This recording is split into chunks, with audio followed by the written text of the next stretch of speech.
Yo, so I'm just gonna be going over the trades I took this week on my funded. I don't know if I'm gonna keep doing this, but I'm just gonna try and do weekly recaps.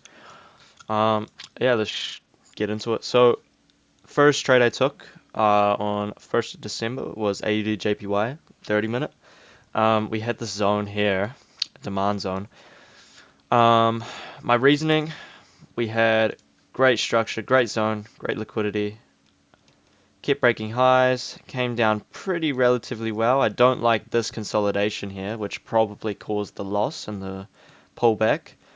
Um, but yeah, other than that, it was pretty, I'd say this is like maybe A, maybe B plus setup. Yeah, ended up going in the direction anyway. So we had the read right, just not the positioning. Yeah, on to the next. I'm not too mad about that one. CJ. We had a CJ, I think I took a supply. So 30-minute supply. Reason I took this was we just had this great push up. Lasted pretty ages. So we had a lot of orders to fill. And we started failing to break highs. And we failed to take this. We reacted off of a zone here. So we reacted off of a zone. Went pushed up off that zone and failed to take a high. So that gave me intuition that we had a burnout of a trend. So we were going to start going bearish. So I started looking for supplies, found the supply. It just ended up not working. Pretty straightforward. Good zone though. Great liquidity. Clear break structure. Come down in the zone. The only thing I didn't like was this big candle here. If it was fully blue, would have been goated, but that's all good. Anyway, that was the second one. So I risked on the AUD, the first one, 1.25% on accident. And then the second one I took 1%. So we risked 2.25% in total. We've lost this week. That's for the first two trades. Then third, there was no trade. 4th of December, we had a GJ 5 minute. This was an Asia session, so I'm quite lucky. I get to trade pretty much every session apart from New York. Yeah, so we had a great zone here. Great liquidity. Reminds me of the AUD one. Come down, goes back up, come down. Great tap to the zone. I got a really good entry for this.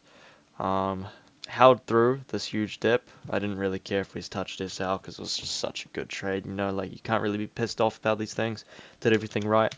Um, yeah, we were bullish structure anyway, so trend didn't really matter. Yeah, and I pulled out because I was on my phone relatively around the area that I wanted to TP. Took my screenshot, obviously, and then, yeah, actually exited the trade instead of holding it. If I held it, we would have actually missed the full TP of a 1 to 4. So I lied. I did not make 4%. I made fucking 3.9%. I lied to you guys. I'm a liar. Anyway, that's that one. Um, EU 5 minutes. So this was yesterday. I actually took Euro USD out of my pairs because they've just been failing recently, not really performing, but that's alright. So we had this zone here, really good liquidity, really good tap to the zone. Only thing I could have really asked for with this, like this is pretty textbook, like you know what I mean. I guess you could have asked for maybe like I don't know, a deeper fucking another zone of liquidity, I guess, or a greater tap to the zone, but it didn't even really matter to be honest because of the bearish structure we formed after. But yeah, that just lost. So I was like, you know what? Euro hasn't really given me any luck recently, any wins. May as well just take it out of the pair list and go for something more high probability. So yeah, that's gone. No more Euro USD. Then there was this 5 minute gold.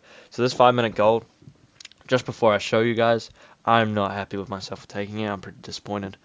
This is the only thing I wish I could change about this week. Yeah, so this is clearly a weak zone. I want to laugh right now. This is a weak zone. Bad liquidity, terrible come down to the zone. I think the only reason I took this was because I saw people win this gold one, and I was just like, yeah, fuck it. We're just gonna go bullish, and we're gonna go for this high.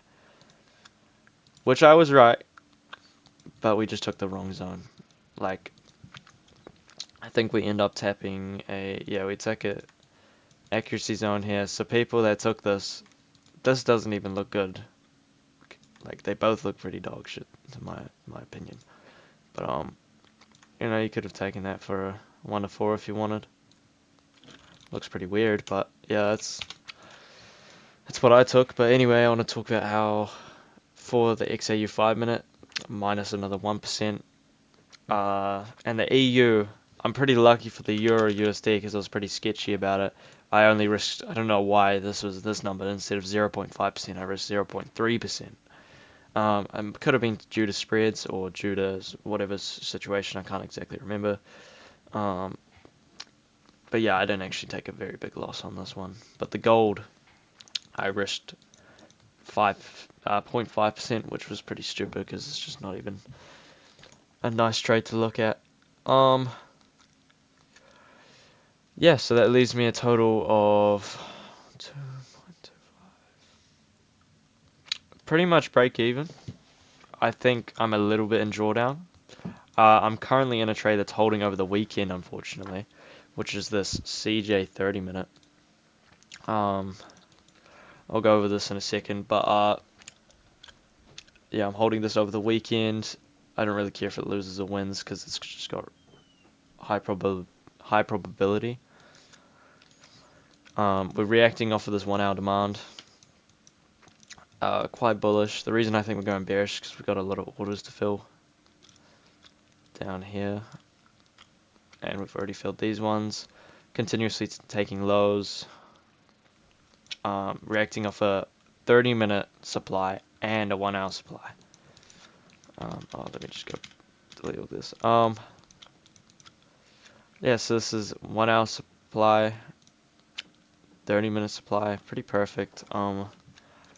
Yeah, if I take the loss for the start of the week, that'll be pretty funny, but that's all good. I'm gonna try not take. I think I took 6 trades in total. How many is that? 1, 2, 3, 4, 5. Yeah, 6 trades in 1 week, which is just too much in my opinion. I could have definitely taken out EU and gold, which would have made it 4 trades. But yeah, that's my weekly recap. Pretty much break even. Yeah, sweet.